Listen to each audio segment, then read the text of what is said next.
saying they were seven.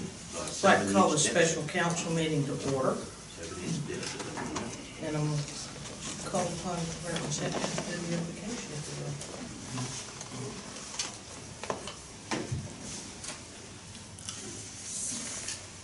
Let us pray.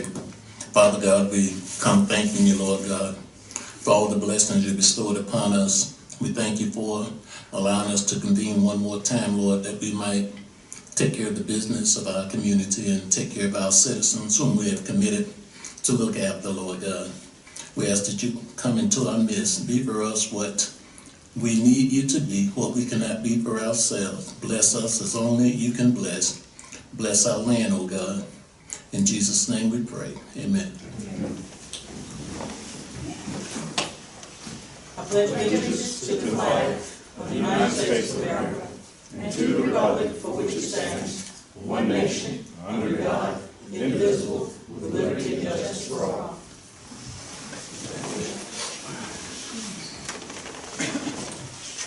Need a motion to approve the agenda as presented. Motion to approve. Second from Charles. Discussion. District 1.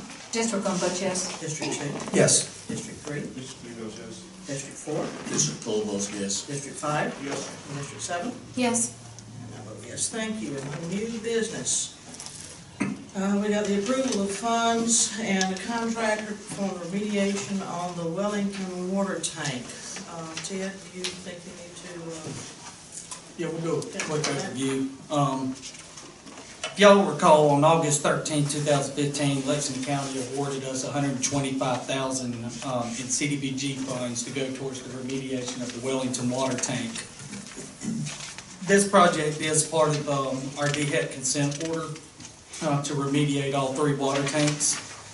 We went out to bid September 19th for this project, and we had bid opening yesterday. Southeastern Tank and Tower was the lowest bidder. The others that bid were Leary Construction, Utility Service Company, Pittsburgh Tank and Tower, and the Clean Tank Company. Southeastern was the lowest. We did review the bids and talked with Jim Longshore of Summit Engineering, and he was very aware of each of these companies and had good things to say about each one of them, including the lowest bidder. So we have recommended that Southeastern Tank and Tower be awarded the contract for the remediation of the Wellington water tank. As far as town funds that are being needed for this project, with the $125,000 based on the bid at $127,480, you're looking at $2,480, which is the difference between the grant award and the lowest bid. We're looking at about $7,000 for construction, observation, and administration of the project. And then there's the 10% grant match. I tried to make a call today with regards to the calculation of that 10% grant match and was unsuccessful. But if it's a straight 10%, with regards to looking at $125,000, you're looking at $12,500. But the other calculation, there's another formula that can be used in calculating that 10%, and that was around $13,889. So at this point, if we want to play it safe with the 10% grant match, I had put $21,980. We could likely just go up, doing up to $23,000 just to cover us on the amount of funds that will be needed. 23 or 22? Up to $23,000 would cover with the other formulation and calculation. So I have a couple questions. Yes. We need to make a motion first to accept the bid, Southeastern Tank and Tower. I'll make that motion. Motion from Don. Is there a second? Second. Second from Charles. Now discussion. Did the previous contractor bid, the one that did the other? Utility Services Company did bid. They did. That's who did. That's who did the grant. And on the $7,000 for the construction and observation, who is that? That's Jim Longshore, Summit Engineering. He's They'll- going to put the packet together, put all the specs together. Okay, thank you. Rose, go ahead. I'm gonna assume that, we're not including the additional cost for the fancy paint inside and out. The $17,000 additional cost for an alternative interior tank coating or an exterior tank coating on the dress. No, Jim and I talked about that. We're using panini coating, Yeah. which is specifically made for this type of environment, plus the specification that we put out there, call for the prep, you know, and the preparation of the tank and the finish of the metal before the first coating goes on, which is primer, and then the epoxy overcoat, and then clear coat and all that. And, you know, looking at that, those differences, that lifespan of that stuff's probably 15 to 20 years anyway. And we couldn't remember the last time the tank had been painted. So, you know, we keep a better eye on it, we watch it. We've got to inspect it every 2 years anyway to meet DHEC requirements. So we'll look at it now, we start seeing blemishes on the thing early before it gets to be a problem. Because this price does include some repairs to the tank, so it's not all covered. I just wanna make that clear, that's what was in the bid. You know, based on his recommendation and the coatings and the supplier and, you know, my experience with it, we just didn't think it was worth the extra funds. And the thing is, if we don't see anything, we don't call the contractor back, he won't ever see it again. So it's just gonna be a plus to him. Well, and keep in mind, that amount that you see is for the paint only. There's no labor cost in that amount for the warranty. And as a side, this is not really important, but it's interesting to me that the company is from Georgia, the licensing and, or the indemnity company they're using is out of Iowa, and the Notary Republic is out of California. Nobody in South Carolina. Ted, in our packet, you had recommended funding up to 22,000, now you're saying 23. Up to 23,000. It was 22 in our packet that you sent us. Well, and the reason for that was, there's two different calculations in a 10% grant match and how it can be calculated. We did it, if you've got 125,000 and you do 10% of that, that would be 12,500, but there's another formula, and Rita knows this formula better than I do. But I think you take the 125,000, you divide it by 0.90, you subtract that from the 125,000, and that comes out to 13,000 something dollars. And so just to play it safe, depending on the calculation, and just to give us the room, we're recommending that extra amount up to 23. Another $1,000. Oh, okay. You don't know which way they're gonna calculate? I tried to call today to confirm the calculation, but I couldn't get who I needed to get for that. So if we just do an approval up to 23,000, that would give us Be covered.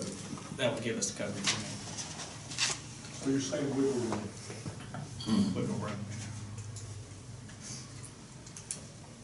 Any further discussion? District 1, District one votes yes. District 2, Yes. District 3, District 3 votes yes. District 4. District 4 votes yes. Okay, now District 5, Yes, District 7, Yes. and I vote yes. Approval of funds and contractor to install the new water distribution lines on Bobcat Road.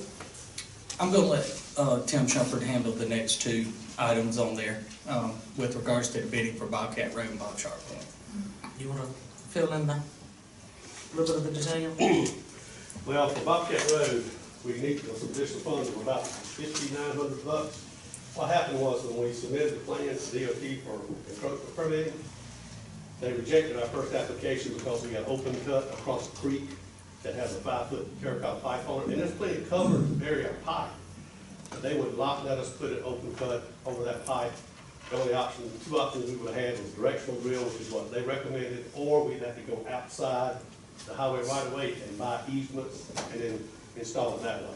Then we'd have to deal with the Corps of Engineers. So they came back and requested the directional drill, and we sent that back to our engineering group, and when they looked at it, they recommended about 300 feet, because what we ended up having to do, directional drill, a little bit of oversized pipe, and it takes a while to get it down, and 3 feet of cover under the creek, and it's used for drilling mud, and anyway, so it's deeper, and it takes longer to get that, to recover that pipe and the bit. So when you put the other pipe on, you have to retreat it back, so it's about 300 feet that we bid in the project. And what that did was $21,000 just for the directional drill. It was about $150 a foot. So that took us over our original budget, and you guys approved this, gosh, a year ago? Yeah. And, you know, with the 8 residents out there, 11 residents that submitted impact fees and cap fees and so forth, the additional funding was $53,000. It was, original funding was gonna be, for $74,500 was the project. And we needed, and based on what you guys had approved, $53,211.33 to cover the original installation. Well, with the directional drill added, it drove the cost up a little bit, and we need $5,230 more to meet the $74,750. The original funding was January 11, 2016. It was about 8 months ago, 10 months ago. All right, and we got contractor. And the contractor was Lakeboro Utilities. We had 2 bids. We actually solicited bids for 5 contractors. We got a no bid from Metro Construction, no bid from Hammerhead Construction, and no bid from Dairy Construction. We got bids from Gene Pullman, which is in New Spring, and Lakeboro Utilities, which is in Irvine. They're the ones that did the utility work at the industrial park. All right, we need a motion to accept Lake Murray Utilities and the additional $5,230 for the project. I so move. Motion from Rachel, second from Todd. Any discussion? District 1, District 1 votes yes. District 2, Yes. District 3, District 3 votes yes. District 4, District 4 votes yes. District 5. Yes, Mr. Okay, thank you. District 7, Yes. and I vote yes. Now let's talk about Bob Sharp Point. Based on the packet that we submitted, you know, our recommendation this time is probably revisit that thing because it went so high. It was about twice what we had estimated or expected. When I talked to both of the bidding contractors, they were within like $900 each other. $9,000 to slightly $9,000. And when I asked, their concern was rock. We didn't do any geotechnical work out there. So I'd sort of like to go back and maybe hire a geotechnical firm. Let's do 10 or 12 bores out there. See, we did the job unclassified as far as the excavation. So the contractor sort of has a roll of dice, you know, whether he's going to hit rock or not hit rock. So apparently they did the thing all rock. And if it's rock that way and it's 2-inch pipe that we're putting in, it has to be bedded and probably sanded, so they'll end up probably having a whole bunch of that rock off and dispose of it. And I talked to both of them had the same concerns. It was all rock construction. And see, we did add in the services beneath the road. They have to be bored. DOT wouldn't let us open cut the road because there were so many open cuts. Our option there was open cut the services. We were going to have to resurface the road. That would be way more expensive than trying to bore under the road. So we went back with a bore and jack service installation. And we tried to combine some of the services. So when we put a service tubing in, we can just split it on the other side of the road and serve 2 or 3 houses off of it. So did that, try to ease the cost, but it was about $16,000 for the services. They added to that, that was included in that $90,000, which would have got us about $73,000, so that would have put us about $25,000 over our estimate. And I think most of that is rock, and I think that is hauling spoils off and disposing of it, and then backfilling with suitable material, which would probably be safe, and the overall cleaning. So, I'd say our suggestion, utility suggestion right now is maybe revisit it. Let's see if we can identify the rock and the rebid thing and classified excavation and the amount of rock we expect in the county, see if we get some better numbers. Okay, I think what we probably need to do then is table this. So I'll need a motion to table the approval of funds and contractor to install the new water distribution lines at Bob Sharp Point until Tim can get back with some engineering estimates. Motion to table based on administrative recommendation. Motion from Charles, second from Bob. Any discussion? Yes, I got one quick question. Do you have any idea how much it's going to cost to do the rock survey? No, I don't. And you know, the water line coverage is a minimum of 36 inches, so I'm probably going to ask the geotechnical firm to go down about 4 feet. And it depends on how many holes we ask them to do. It's probably 1 day's worth of work. And they'll just call it a refusal, or you can give us that 4 foot. And then we'll station them probably equally spaced around the loop. And I'll get a price on it and get it back to the and we'll see what we got. And probably, hopefully by November, we'll be back and put in the package. But What's the total number of residents on Barbershop Point? 23 lots, 23 residents and maybe 3 lots, I think what we had tallied originally. And I think 12 signed up for service. Right. Okay. But is there somewhat, for them, is there somewhat of a range? I mean, you're not talking $10,000 No, for no, the no, absolutely geotechnical. not. You may be talking 1,000 to If 2,000. it gets to be that point, and 10, and then it go up and post on bigger, we'll do it. But no, we won't, I won't spend that kind of money. I mean, if they get a reason, and usually they'll bid it based on the number of cores you ask for. And that shallow, they'll use a small truck, so I'm thinking 1,200-1,500 bucks probably. If it gets to be much more than that, so we'll probably do it nice. Part of the problem was too, when we got that, there's been some open excavation out there, because there's the sewer service on the outside of that loop. So we had to go on the inside of the loop, which I think we ended up with about 8 forward service connections across the road over there. And at one time, we were gonna try to do that in-house too, but we just don't have the manpower to cover it, and keep up with that, start making this leaks. We just can't do it. So we'd be occupied when the contract was out there with excavation open, and I'm afraid we've been called in about this so many times trying to take care of other issues, but we just haven't got up, and we're probably gonna change over the fiasco, so. any further discussion? All right, motion to table District 1, District one votes yes. District 2, Yes. District 3, District 3 votes yes. District 4, District 4 votes yes. District 5, Yes. District 7, Yes. and I vote yes. Question, under manager's report, why are there items to vote on? There shouldn't be anything to vote on. It's on the agenda. Mine, so. On your agenda? Not on the agenda, I just put it on that deal. Oh, okay. Okay, get me confused, okay. Okay, Councilman Wizawati had asked at the October 10th regular meeting, with the amendment of my contract, for the 2 additional years and 7% increase in salary, that part of the discussion was where would the funds come from for that. He asked that I go back and evaluate where those funds would come from and report that back to council. So, since the increase is occurring after 4 months into the budget year, what's needed for the remainder of this year is about $3,332. In looking at the budget across the board on the general fund side, the police department has had roughly about 6 vacancies over the past 2 months, and because of those vacancies, which we've started filling those vacancies, but with those vacancies, they're about $26,640 under budget on the salaried wages side of things, and I recommend that the remainder of this fiscal year just pulling that $3,332 from those line items. So that was where we identified the funds for that. Moving on to the MRAP, the police department has been awarded a federal surplus 1033 program MRAP. This is a vehicle that's at no cost to the town. The only cost that there was to transport that vehicle from California back to Batesburg-Leesville, which was about $6,200. And Chief Oswald's done a wonderful job over the past week or so soliciting some donations for that.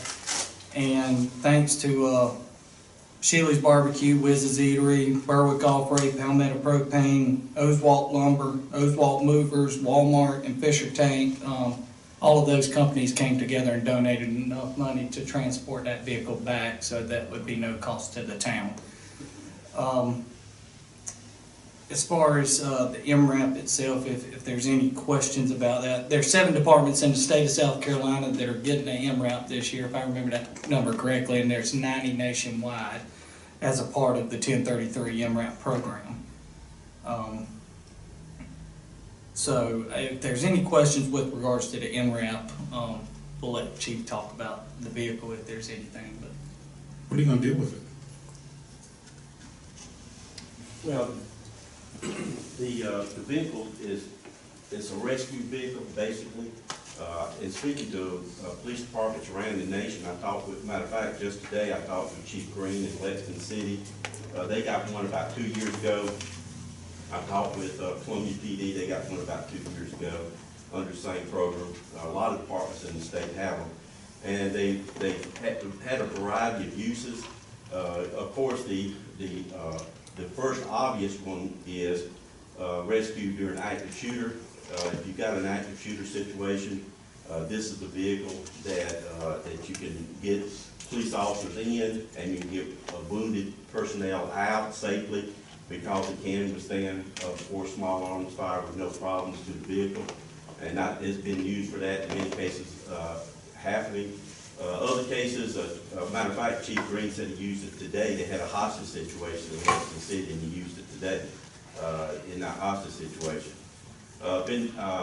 He also told me that back during the flood in October, they used that vehicle for a rescue vehicle in case it needed, because it's basically a truck, a big truck.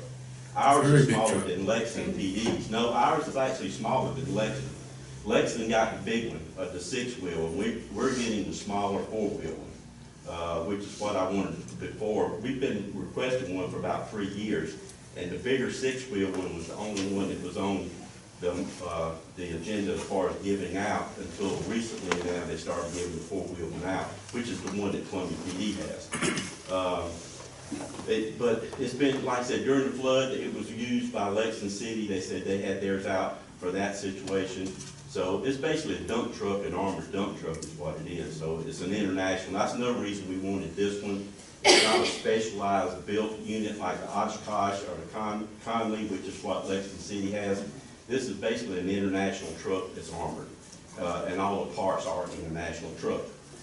It's standard off-the-shelf parts for all that.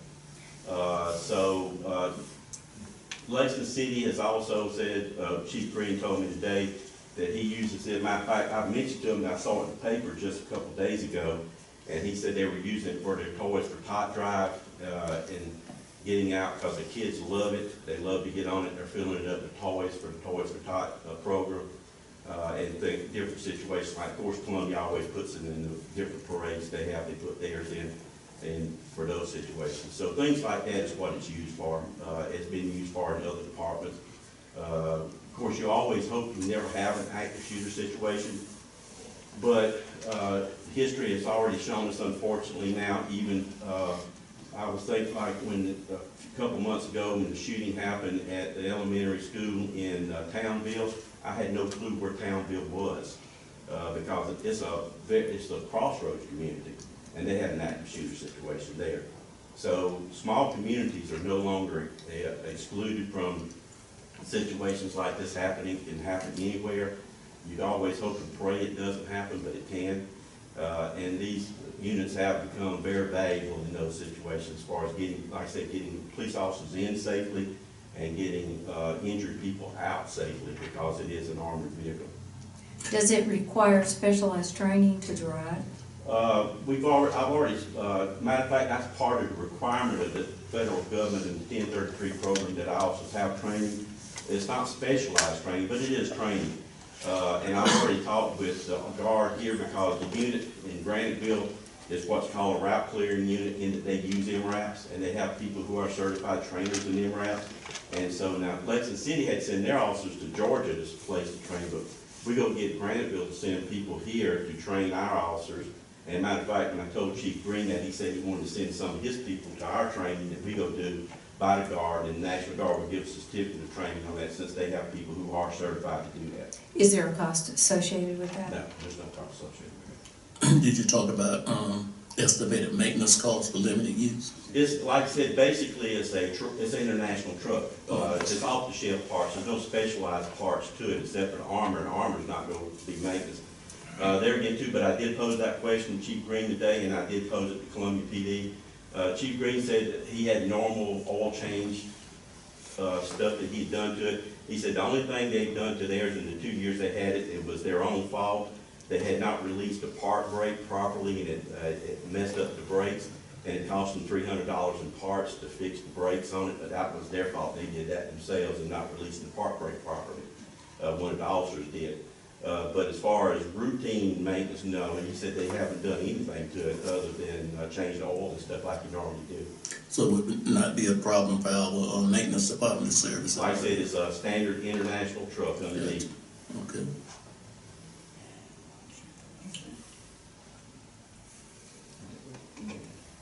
Thank you. Ted, one other question. The $3,332 would be enough to cover the entire 7% increase? It would cover what's needed for the rest of this fiscal year. The increase came in the fourth. By the time it's applied, 4 months have been completed. So it's not a full year, so that's what it would take for the remainder of the fiscal year. Oh. Yes, sir. What about the following years? Where are you gonna get the money from? It would be budgeted as a part of the budget process. You know, We got a balanced budget now, so where are you gonna take it from? well, there'll be a lot of shifting and changing of numbers. There's things that aren't reoccurring, expenditures that are in the budget that won't be reoccurring in the next year, that it can be used from that. And now, what about the other town employees? They are currently receiving raises as a part of the merit list. 7%? Some have, yes, it's evaluation-based merit increases, so. Okay. But I'm be looking for that 7% person, or persons. Well, we sitting on council kind of got a little bit more than a 7% increase, I mean, that's fine, I'm just talking about the employees. which I did not vote for. Motion to adjourn? So moved. Motion from Charles, is there a second? Second. Second from Bob, we are adjourned. And we'll go right into the work session.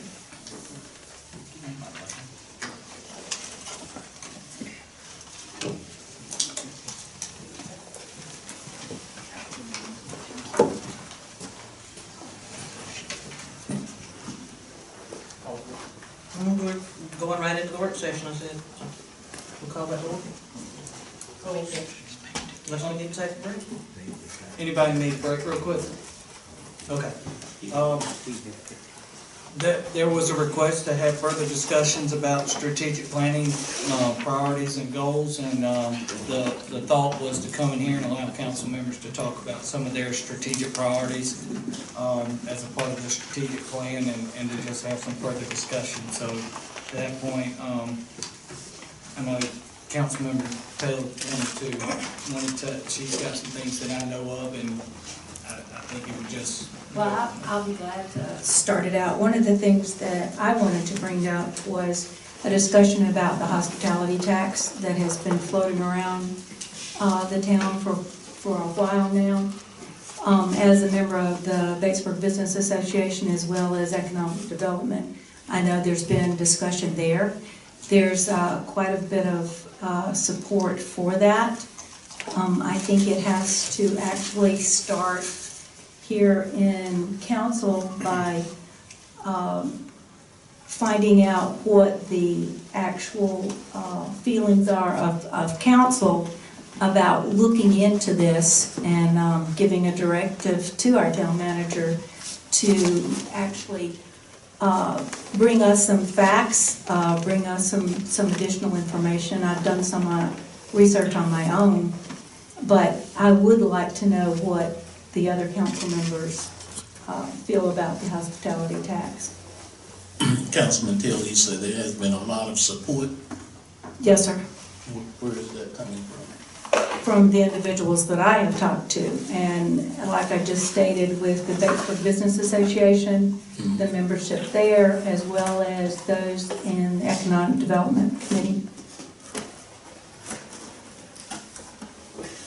Well, it's certainly not going to hurt to get Ted to provide some information to council so that we can look at it objectively and not just preemptively in some cases or as a knee-jerk reaction to a need. Well, most especially for me in the strategic planning that we've done thus far, so many of the things that have been brought up can be addressed through this funding. rather than through other means of revenue. And again, I think it is something that we really should take a look at. Well, one thing's for sure, with a lot of the stuff that came out in the previous work session, strategic planning, is we're gonna have to look at alternate sources of funding. Correct. So like I said, it doesn't hurt to begin the investigative process and begin dialogue and see whether it's something that's a fit for Batesburg-Leesville or timing's not quite right on it. Madam Mayor, Yes, sir. I have two issues with the hospitality tax. Okay. And one is it raises the tax 29%, which is, I think, not a good thing for our community. It raises what tax, 29%? You're gonna be raising tax on the food. It's already at 7%. You're at the 2%. I thought you said it 2%. raised at That 29%. is 29%. If you take it from 7 to 9, you're adding 2 cents to it. So it's 29%. But the big issue, other issue that I have is that we have raised taxes on the property owners in this town over the last 3 years now. We raised the water bill fees substantially. We cut services with the bulk trash. And now we're coming back to the community and asking them to pay another tax on top of that. Most folks in my district want to know, where is the money that we spent for the water projects? We've had 2 failed water projects that they have funded. We don't have a new water source. We don't have a new water plant. They're using the same water they used 10 years ago and beyond. So to go back to the community, we haven't had a success here. To go back to the community and say, trust us with another tax is going to be,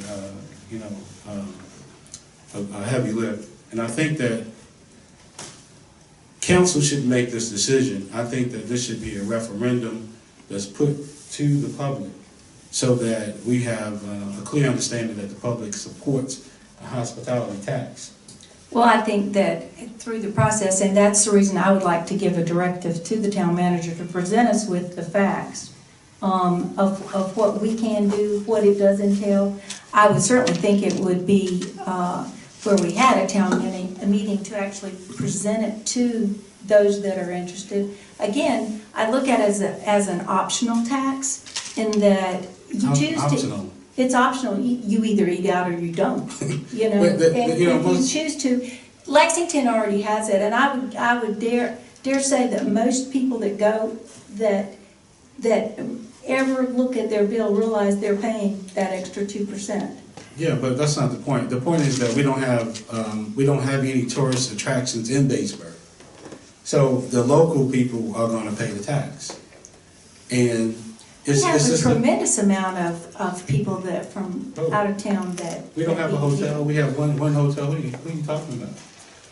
We still have a lot of people that eat in this town that don't necessarily live here. Their bus loads come to Shealy. Yeah, you're talking about a very small portion. I'm talking about people that eat here every day. Not 50 people that come into Shealy's or 60 people that come into Shealy's every day and leave out. But these are working families. These are families who have to go to McDonald's or go to McDonald's to feed their kids a Happy Meal, a family of 4 that's struggling. And to put that 29% on them, it's not fair. At least it's not fair unless they have a chance. And you keep saying 29% increase, and I would stand with 2%. Well, you can call it any way you want to do it, but it's my recommendation is that we actually get the discussion going rather than... Right, and like I said, I don't have a problem with it, but it needs to be a referendum so that the people can vote on it. Because you're going to have a huge backlash from people. I'm already hearing it from people. So you've had discussion in your district? Yes, and they don't like it. I've had discussions on my job with folks that they're adamantly opposed to it. Ted, you know what I'm talking about. But we have to put this to the people. We should have put the water project to the people, and we didn't. We should have put the water fee increase to the people, we didn't. And you tell me, where is that money? Where's the increased money? Where did it go? Because people ask me that all the time. Where did you raise our water bills 27.9%? Where is that money? And there's no answer for it. So how you go back to your constituents and say, all right, our bad on that water project thing.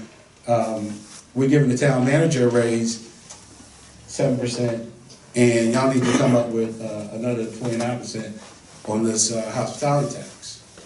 And even though this Humvee didn't cost any money, as soon as we started parading this big old thing out, people were like, wait, we not getting the money for that. What's going on with that?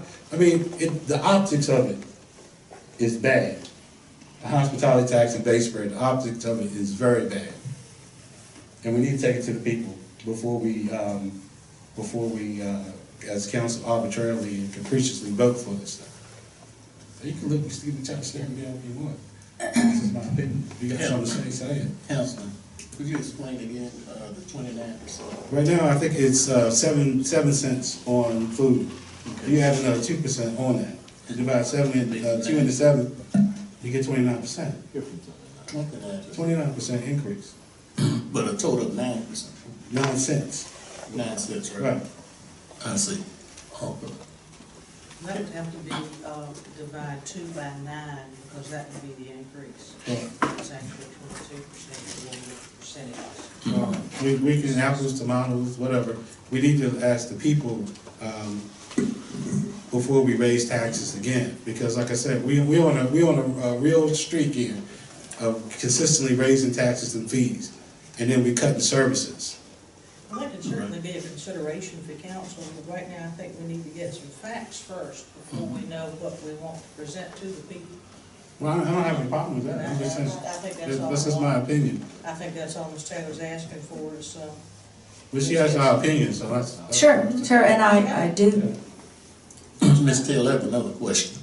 You have indicated in the past and again tonight that you've done research in this area. It seems to me that the starting point would be, let me verify if I'm correct. There are state statutes that mandates how this money can be spent. That's correct. Have you researched those areas? I have. I've got a notebook that I have started on there. I looked at the different communities that actually have already established it in the state. But again, I think that's a job for our town manager to actually present us with the facts. Why do we need, I'm sorry, Dr. Charles, but I'm trying to figure out, is this something in search of a need? Is there a need for hospitality tax? What do we? I think as we were looking at the strategic plan a few weeks ago, there's a lot of need that we have in town, and I think this is an opportunity that we could tap into to make those things happen. When I look around the state, I see communities that have implemented a hospitality tax, and I see they're thriving. It's something I think we need to explore. They're thriving because of the hospitality tax? They're thriving in large part because of the hospitality tax, because it's bringing, Education, none of that. they're putting new facilities, they're bringing new things into town that's attracting people into town. It just kind of builds on itself. So I think it's something to take a look at and explore. Teddy's done some exploration already because he's had a few conversations with community groups around town. It's nothing that we've had an opportunity to review yet, obviously, but I think we ought to take a look at it. And I think that's what Councilman Taylor's suggesting. We need to have the information brought to us. Let's take a look at it and see whether it makes sense or not. But it would go a long way towards funding a lot of the projects that we saw from the strategic planning session earlier this month.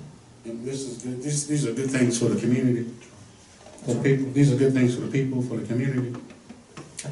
These are good things for the people, for the community, for our communities, for the citizens. I think it will be a good thing for the community. I think it will be a good thing for the citizens of our community, from looking at it from other towns. So you would support a referendum so that the people can. I want to vote take on a it? look at the information. Well, I understand, I'm just saying, but if it's something that's good for the community, then there should be no problem with asking the community permission to. I think it's something to explore and bring the information to us and take a look at it. I think it's something that we need to see how other towns and cities have handled it Well, as well. everybody agrees with that. I'm just saying, my point is, Well, can we get some whether, that's consensus on what, how we can present it instead of council voting well, for that's what another tax? Why but not that's let what I'm people- saying, is we need to see how other cities have handled it too. If they do it by referendum, or whether it's by council vote, Well, we don't but have to do what they do. that's, well, I think that's often is where you get your ideas. No, we don't have to do anything that another town Yeah, I does, mean, you know. unless it's mandated If we by the did, state. if we did things like other communities did, we wouldn't have lost all that money on those 2 failed water projects. I mean, that was a colossal failure because we didn't do what normal communities do. Well, I don't think we can do anything until we're well educated on the whole process. So, certainly tonight's not the time to decide whether council would take action on or would go to a public referendum.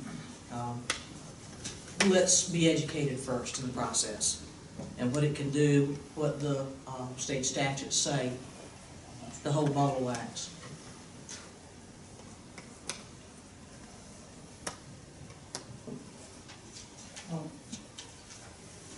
Madam Mayor, if I may, Councilman Wiswati couldn't be here tonight, but he did mention one thing that he would like for council to discuss, just to understand with the new development we have going on. Our traffic counts have increased, and there are a number of complaints that come in with regards to Mitchell Street and 23 intersection, as well as the Pine Street and 23 intersection.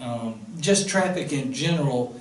I know the whole idea of one-way streets for 23 towards Minetta and Highway 1 from that Minetta back towards Lexington through a portion of the busiest part of town it's just been things that have been lightly discussed here or there, not necessarily as a body, but he would love for this discussion to occur tonight on what's people's thoughts about the possibility for future traffic needs to sustain growth with traffic, the idea of Highway 23 being one way and Highway 1 being one way, the opposite direction. So just throwing that out there for him at his request. I personally have always thought that was a good solution. The same thing about on Oak Street in downtown Batesburg because of the parking situation, to make it one way. That again is another alternative to something that could be a costly predicament in the not so distant future. That would require DOT's involvement, and I guess get them to do a study as to what would be involved. So that there again is another process that we would have to be educated on to make an informed decision as to what we wanted to do. I had a discussion several years back with Chief Wallace about Oak Street, and he said years ago there was a movement to make it, is that correct? We talked about making it one way in towards the railroad track. You're talking about Oak Street. Right. One way towards the railroad track, and everything would funnel out from Oak Street to the railroad, each way of railroad to better the traffic flow there, yes. Mm-hmm. And it was just that portion from 23 to the railroad track, which was Railroad Avenue. Correct. So, and again, how this is approached or handled, I don't know, but if DOT is the ruling authority, again, I think it comes to us giving the town manager a directive to find out what it entails. Not on that street, because that street's different. Well, I know, not Oak, but I'm talking back about the two highways. Yeah, that's true. Well, I would add, if there's any other, if one-way streets are something that we want to try and get some facts from DOT on with regards to 23 and 1. Oak Street, I mean, that would be at y'all's discretion on that street. But are there other traffic areas that need to be explored that are becoming really bad, or that could become really bad in the future, that we need to have DOT take a look at as a part of this study. And You haven't even touched on the one that's the biggest one where I live. That's where 178 comes into Highway 23, going from Saluda towards Batesburg. Yeah. And turning that at 23 into a one-way street going west through there would probably complicate that issue. Well- And it's a DOT issue, it's not a town issue, I understand that, but, traffic backs up on 178 beyond Park Street, and the trucks are cutting across there beside my house, which, it's legal, that's all right, but I'm just saying that traffic's already going around that way because of that intersection there at 178 and 23. Yeah, they cut down Gunner Street as well. Yeah. And what's going to have to happen is somewhere down on the western side, that would have to be a cross street. It's better than where the big trucks have to turn at, Yeah. the old bank, or the pawn shop. And From my perspective, probably the best thing to do, and most expensive thing to do, was start routing a lot of that traffic up the old golf course road in front of my house. That's probably an expensive thing, because it's a long way of widening the road, but that's a DOT thing, it's not a Right. town, it's not a county. But I'm just saying, when Ted asked the question about other places that were impediments, And it is, you are correct, because you've got a lot of people that go out to and work, and then they come back, and, you know, you always sit at that traffic. you've got a that tremendous intersection. amount of truck traffic going that way. Oh my gosh, yeah. So yeah, there's you another location that if they can identify a way to ease that congestion, in this process. Well, while we're talking about traffic too, another issue in the downtown Batesburg Business District is with those large trucks trying to avoid Pine Street. They will go down Oak Street and Fulmer Street in an attempt to cut that out. And I don't know what the process is for us to put no truck through traffic on Oak Street. But when a large truck's going down there and there's cars on either side, there is no passing at all. That's So there's typically been done by no through ordinance. traffic on Main Street in Leesville for years, and that hasn't stopped. Well, but at least it would stop some, I would assume. Is it by ordinance that we do that? It Or is. is It it? is. It is, and, you know, you've got the drivers that come through here routinely, and they know that we can't put an officer on that street all the time, so they'll look, is there an officer there? They'll cut through. They know it's posted. I've had them tell me that when I was still in business. And I said, why are you going through here? Well, we know it's posted, but it's easier for us. I said, but you understand, this is an ordinance under the town, but there's not a police officer out here enforcing it, so you can't be everywhere all the time. True. Speed bumps. Speed bumps are a great deterrent, or at least it slows them down. Sleeping policeman, Yep, you know the term? yeah. Put the car there and, No, seriously, that is a term for a speed bump. oh, sleeping police. policemen. Just randomly put cars somewhere so they think they're there. Worth a look, see, and worth a study, because, as you say, traffic is increasing, businesses are coming in, new homes are up, getting ready to be built, so we gotta figure out now how to deal with increased traffic congestion. Because we know DOT's not gonna come out here and widen the highway. Not a lot of pressure. Yeah. They gotta fix the interstates now, and they can't do that, so. Well, Devil's Backbone Road is open again. Yes, it is. It is. Opened a couple of weeks ago. Well, it's getting hectic, if you all have noticed, between business districts all the way down, pretty much. The traffic is getting kind of hectic to just get out into the main street. Well, there are a Middle lot of Street, times Highway. people will cut down your way for Rawls Drive They to do. avoid Yeah, That's right. the intersection at South Lee or something else. So they're using the secondary streets right. to bypass the congestion, so that's not a good scenario. Yeah, and that's a sign that we need to start thinking about that. Yeah, yeah. Anything else? Yeah, one other thing, it's, when y'all were talking about the traffic, it just reminded me of conversations with Mark DeLoach some years ago. And Mark was adamant about growth and managing growth, and not letting the growth, dictate to us, but we dictate to it. And it seems like we have allowed things to happen without, any proper ordinances or any control over what's happening. We got Burger King coming here, Taco Bell coming here, Rally's Parts coming there. I mean, that's gonna, you're talking about a bottleneck. We got a problem now, and we're not ahead of the problem. One thing that, I have suggested for years was that we develop towards I-20, which will alleviate some of all that growth coming into the town, and we could benefit from it financially if we build the water lines down to I-20 and sell water down I-20. Ted, I think we discussed that we make water now for what, $1.44.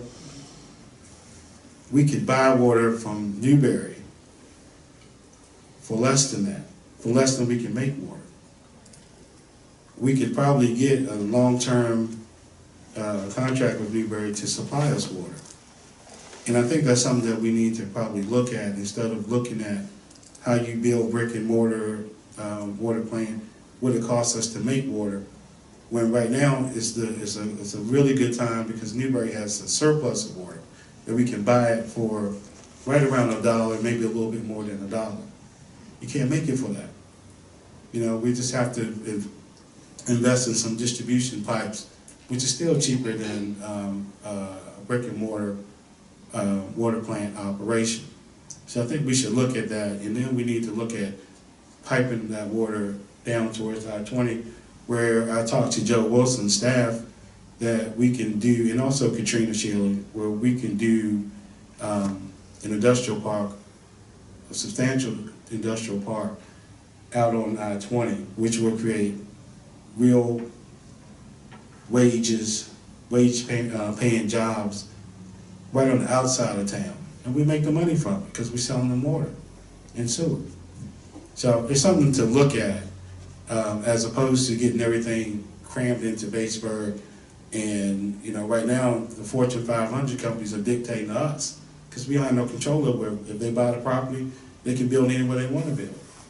And it's going to cost us money and a headache with traffic and other things. And if we are expanding with more people into this community, it's something that we need to look at. 10 years ago, Billy Derrick said we were days from sucking mud, pumping mud out the pond. If that's true, then this is a good time to look at buying water from Newberry. Saluda already buys water from Newberry. So there's a pipeline there, there's a connection there. So I'd like to see council take a look at that in a serious manner. Nothing wrong with checking into that as well. Doesn't cost anything to ask, so, and I think Tim has the ability to crunch some numbers and estimate things, so. Anybody got anything else? Motion to adjourn? Is there a second? Second. We're adjourned. Thank you.